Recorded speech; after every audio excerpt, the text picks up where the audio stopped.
G'day Bomber fans, it is grand final day, the greatest day on earth, but before we get into that, we got to talk about the Bombers, because the AFLW side played yesterday at Windy Hill against the ladder leading Kangaroos. It was a David versus Goliath matchup. David had the upper hand early, but Goliath woke up from his nap to make it 4 straight losses in a row for the Bombers. The season is now on live support, it is not looking good, so let's get into the match review. Remember to leave your votes down in the comments below. Quarter by quarter recap, it was a hot start. Bonnie Toogood thought she kicked the first goal in the first 20 seconds.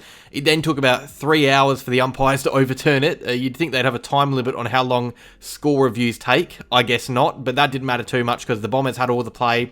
There were more goals. It was very much assisted by Mother Nature. The wind was down our end of the field, and it was a pretty big wind, but yeah, we kicked the first 3 goals, first 3 points. The Roos barely got the ball in their 50. It was an awesome start after 3 very sloppy games in a row, but we knew the Roos would come out firing when they had the wind backing them. The second, I guess we figured out how big that breeze was. In the first quarter, the Roos had nothing going for them, didn't score at all, and in the second, they were scoring too much. They piled on the goals, 5 behinds, 10 scoring shots. We only managed the 1 point, and it was in the first few minutes. The roles were reversed, we were doing all the defending, we were absolutely under the pump, and the Roos, with the wind on their side, looked a lot better than we did. It was 21-35 at halftime. They had reduced the quarter time lead and put themselves in a very strong position to win the game. If we were any chance of winning this game, we would need to get a move on in the third, and to the girls' credit, we got the first 2 goals on the board. We reduced the deficit to under a goal. We were 3 points down late in the third quarter until Tess Craven, with seconds left,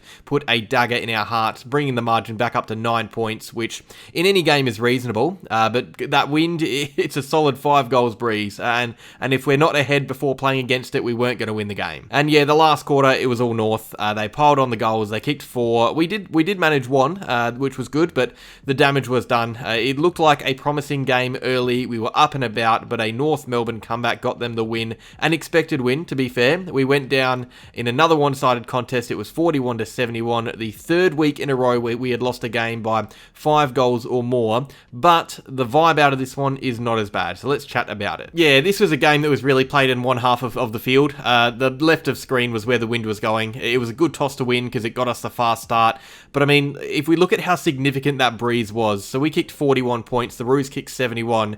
Get this though, in a game with a combined points tally of 112, just 16 of those points were kicked to the right of screen. We kicked 1 goal 1 against the wind in 2 quarters. The Roos kicked 1 goal 3 against the wind in 2 quarters.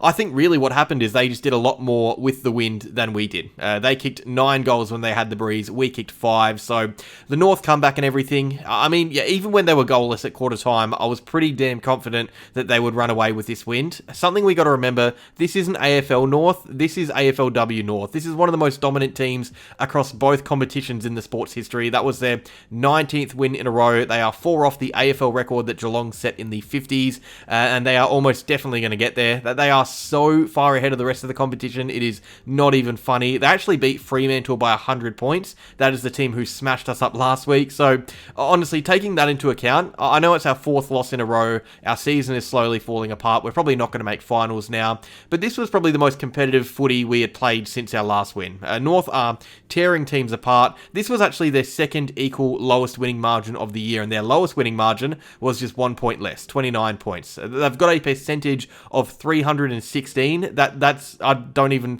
think that was possible. They are next level good. So for us to be having them on the ropes early with our pressure and keeping them scoreless regardless of the conditions, I think that's good, because I was going into this game expecting an absolute bloodbath. We'd been bullied by Freo and the Saints, both teams outside of the 8, and then when we come up against the most dominant team in the league's history, we hold up alright. It's a bit frustrating, if anything, because I think if we had played with the same intensity and skill against Freo and St Kilda, we probably would have made it a really close and good game, one that we could have won, and that's probably the way it should have been, but a bit too late for that. Unfortunately, despite the Bombers being really impressive and fighting out this game really hard, it's not a good position to be in as a club as we get actually past the halfway mark of the year. But no, I thought we did some things well. We did good to steady the flow against the wind. We sent 2 good behind the ball, and she was really strong back there. She swings around to positions when we need her, and I liked some of the short, stabby steady ball movement from the team. I thought that's something the Roos struggled with early. They would just kick and hope, and the ball would die down in the wind for us to intercept. We didn't do that as much. But again, it just felt like there was a big lack of class, which, I mean, in this game, I understand. I didn't understand it in the Freo and St Kilda game. In this one, it's North Melbourne. They're the best for a reason. They're very good at footy, and we're kind of mid-table. But yeah, no, there were definitely positives to take out of this game. 100% there were. I thought we played very well, to be honest. I thought we put up a serious fight. It was an even spread as well. Like, I'll get to the votes later, but there were a solid 5 or 6 players or 7 that could have been awarded, which is rare. Usually it's Nanscorn and co for this year, but this game is really even across different roles, and I think that's a big reason why we were so much better than we'd been in the weeks prior to this game. So yeah, in a weird way, 30-point loss, our 4th loss in a row. Finals almost done, but it feels like we played ourselves back into form a bit.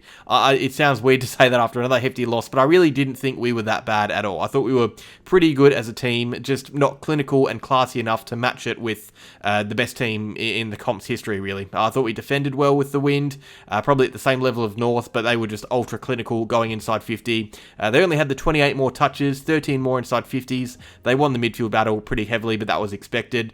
No, I was expecting this to be a pretty dour and dry review. They smash every team they played. I wouldn't say they smashed us in this game. I think that's a positive when you play the Roos and you don't get smashed. I know it's a low bar, but this is a very uneven competition. North Melbourne are far better than even the good teams, so they're obviously a lot better than us. So you take all the small wins you can get. It was a better performance than what we had seen in the last 2 to 3 weeks, so not too unhappy, especially because we've got a grand final today. Get keen for that. I am hyped. By the way, if you want to know my tip, I don't even know, guys.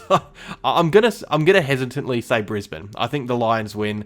Who do I want to win? I mean, Brisbane are going to be good for ages. This isn't an AFL grand final review. Let's get on to the votes from this game. Here is the tally after last week's loss to Freo. Georgia Nanscorn, miles clear on 24 votes. The next best is Matty P, who has 14, and after that it is Logjam City. The battle for the podium's close. You got Too Good, Bannister, Kane, Gaylor, Wales, then a bunch on 3. But yeah, that is the tally after the loss to Freo, not counting my votes for this North Melbourne game. And the North Melbourne votes, here they are. Remember to leave yours in the comments below, but I've given 1 to Steph Kane. I thought that was a much better performance after she lowered her colours a bit last week. She rose to the occasion and was probably our best early in the game when we had the upper hand. 2 votes to Sophie Alexander, who was getting it going for us up forward, kicked 2 lovely goals, had the most involvements for the team, but I've given 3 to Too Good. I just thought she was the biggest weapon for us. She was a presence up forward, although couldn't hit the scoreboard, and then down back when she was thrown there, she was a great extra number, often intercepting. She actually had the most intercepts for the team, which is funny for a forward.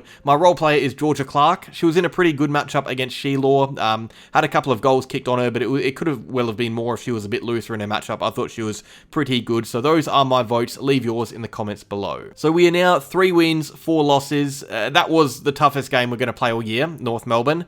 But it doesn't mean next week will be easy, because we go from playing the best team in the competition to the second best team in the competition in Melbourne. They are second on the ladder, fresh off an 87-point win against the Gold Coast Suns. They are a very, very good footy team. They are eyeing off a home prelim while we are struggling to stay in touch with the top 8. If we lose this game, we go 3-5. And by the way, no team inside the 8 last year had 5 losses. Yes, it's a longer season this time around by 1 game, but we've got more tough games. So really, if we want to play finals, we kind of have to secure the win here. It's very unlikely that the D's are a much better team, but we showed in this North loss that we can compete with the best. If we're going to make finals, we're going to have to do it off the back of a win here. I don't see how we can make the 8 after going 3-5. I'm going to be predicting a loss. I think the D's are a much better side than us, and unfortunately, we're probably just not going to be in the mix this year. We will see though, hopefully. I mean, stranger things have happened. We'll see. But that is all. Cheers for watching, Bomber fans.